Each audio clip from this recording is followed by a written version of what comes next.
अगले 2 वर्ष के अंदर हम 2 लाख सरकारी नौकरी नौजवानों को देने जा रहे हैं। सरकारी नौकरी 2 लाख, मैं जो कह रहा हूं नोट करना, 2 लाख सरकारी नौकरी, जिसमें से 60,200 से अधिक नौजवानों को पुलिस की भर्ती की प्रक्रिया वर्तमान में चालू है। 23, 24, 25 और फिर कल और परसों, ये 5 दिनों में ये रिटर्न परीक्षा हो रही, लिखित परीक्षा हो रही है।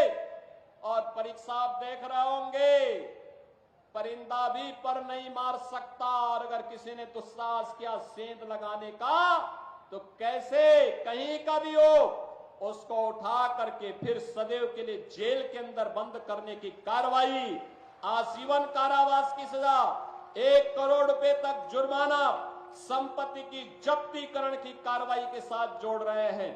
और अकेले उत्तर प्रदेश पुलिस अगले 2 वर्ष के अंदर 1 लाख नौजवानों की भर्ती करने जा रहा है। और बहनों और भाइयों, यही नहीं, इसमें से 20% हम केवल और केवल बेटियों को भर्ती करने जा रहे हैं। बेटियों की भर्ती होगी 20%।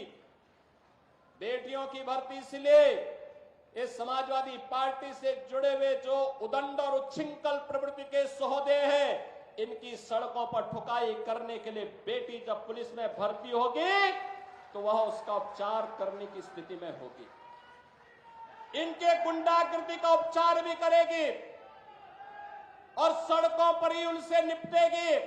बहनों और भाइयों, मैं आपको आश्वस्त करने के लिए आया हूं, ये सीसा मऊ, ये समाजवादी पार्टी के पाप का घड़ा यहां फूट चुका था और उसकी सजा भुगत रहा था। उससे मुक्ति करने के लिए आज ये मंच आपके पास आया, आपसे कहने के लिए, विकास की जितनी भी योजनाएं यहां के संगठन ने खन्ना जी के नेतृत्व में जो मेरे पास दी हैं, उन सभी योजनाओं को हमने स्वीकृति दी है। आज उसका शिलान्यास भी हो रहा है।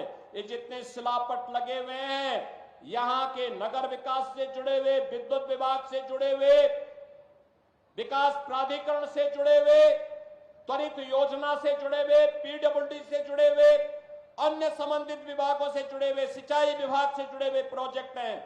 लेकिन साथ साथ कानपुर की भी विकास परियोजनाओं के शिलापट लगे हुए हैं। और मैं आपको आश्वस्त करने के लिए आया हूं, हमने इसलिए सरकार का सबसे वरिष्ठ मंत्री को यहां भेजा है। वह सीसा मऊ और कानपुर की समस्या का समाधान भी करेगा और उसके उपचार का रास्ता भी निकालेगा।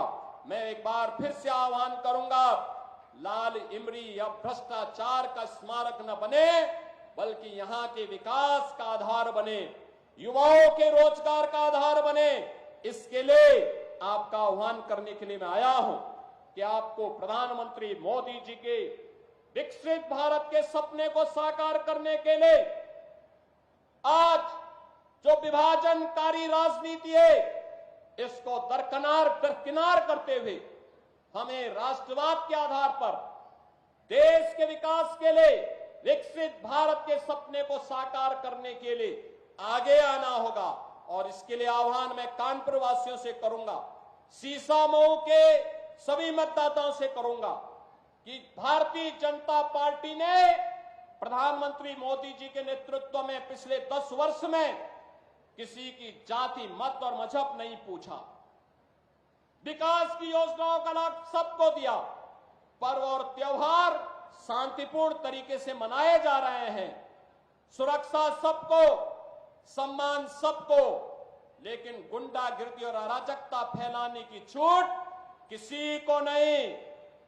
विकास की योजनाओं का लाभ सबको दिया जा रहा है, मकान का हो या शौचालय, उज्ज्वला योजना हो या आयुष्मान भारत का कार्ड, रोजगार हो या सम्मान, इस सबको समान रूप से प्राप्त हो रहा है। तो भारतीय जनता पार्टी आपका सहयोग और समर्थन प्राप्त करने की आकांक्षी भी है। और आज इसी विश्वास के साथ मैं आपके पास आया हूं कि कानपुर इस लक्ष्य की प्राप्ति में अपना योगदान देगा। आपने जनादेश 5 वर्ष का दिया था, लेकिन आपको उपचुनाव का सामना करना पड़ रहा है। यहां का विकास बाधित हुआ है, समाजवादी पार्टी प्रदेश के अंदर अराजकता पैदा करने की अपनी कुत्सित मंशा से आज भी वह कहीं भी जब भी उसको मौका मिलता है उस अवसर को वह जाया नहीं होने देती है। आपने भी इसके चरित्र को देखा है अयोध्या के अंदर, कैसे समाजवादी पार्टी का एक नेता वहां पर एक निषाद बेटी के इज्जत के साथ खिलवाड़ करता है और समाजवादी पार्टी के मुखिया बेशर्मी के साथ उस बेशरम के खिलाफ कार्रवाई करने की बजाय उसका समर्थन करते हुए दिखाई दे रहे थे। आपने इनका दूसरा दृश्य लखनऊ में देखा, एक बेटी अपने पिता के साथ मोटरसाइकिल से चल रही है, अचानक बरसात होती है, पानी भरता है और इनके गुंडे सड़क पर किस तरीके से उस बेटी को गिराने का कार्य करते हैं। और तभी मैंने कहा था, जब इनके एक नेता ने सदन में कहा कि सद्भावना ट्रेन चलानी चाहिए, हमने कहा सद्भावना ट्रेन इनके लिए नहीं, इनके लिए बुलेट ट्रेन चलेगी, बुलेट ट्रेन। बहनों और भाइयों, इनका तीसरा मॉडल देखना है तो कन्नौज में देखिए, ये नवाब ब्रांड कांग्रेस इसी समाजवादी पार्टी की पहचान है। ये समाजवादी पार्टी की पहचान है कैसे अनैतिक तरीके से अर्जित की गई संपत्ति और उस संपत्ति के माध्यम से कैसे बेटियों की इज्जत के साथ बड़ी बेशर्मी के साथ ये लोग खिलवाड़ करते हैं। ये तीसरा दृश्य आपने कन्नौज का देखा है। और बाकी तो अगर इनके इतिहास के पन्नों को लड़ते हुए आप जाएंगे तो बहनों और भाइयों, काले कारनामों से इनका पूरा इतिहास भरा पड़ा है। लाल टोपी है लेकिन काले कारनामों के लिए लोग जाने जाते हैं और इसीलिए मैं आपको एहसास कराने के लिए आया हूं, इस सीसा मऊ को सीसा मऊ ही बने रहने दीजिए। मां गंगा की पवित्र धारा के आगोश में आकर के इसे हमें कानपुर के एक विकसित रूप को एक मॉडल रूप में से प्रस्तुत करना है। और आज उन्हीं की सौगात लेकर के मैं आपके पास आया हूं आपसे कहने के लिए। आज कानपुर के पास अपना मेट्रो है, अब यह मेट्रो सिटी बन चुका है। बहनों और भाइयों, इस सीसा मऊ में ही कितना बड़ा सीवर का नाला मां गंगा में उड़ेला जाता था। आज सीसा मऊ हो या जाज मऊ, आज मां गंगा की अविरलता और निर्मलता का आधार एक कानपुर बन रहा है। जो कानपुर कभी माना जाता था कि गंगा की गंदगी के लिए कानपुर को दोषी ठहराया जाता था, आज वह कानपुर एक मॉडल तैयार कर रहा है। और इसीलिए मैं आज आपसे कहने के लिए आया हूं कि बहनों और भाइयों, विकास भी होगा, सुरक्षा भी होगी। भारतीय जनता पार्टी सुरक्षा, विकास और सुशासन का मॉडल है। प्रधानमंत्री मोदी जी ने मॉडल हमें दिया, उनके मार्गदर्शन और नेतृत्व में इस मॉडल को लेकर के भारतीय जनता पार्टी आगे बढ़ रही है।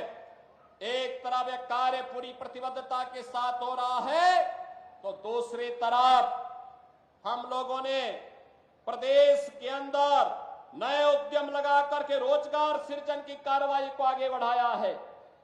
लखनऊ कानपुर के बीच में ग्रीनफील्ड एक्सप्रेसवे का बनना यह इस विकास की रफ्तार को और तेज करने जा रहा है।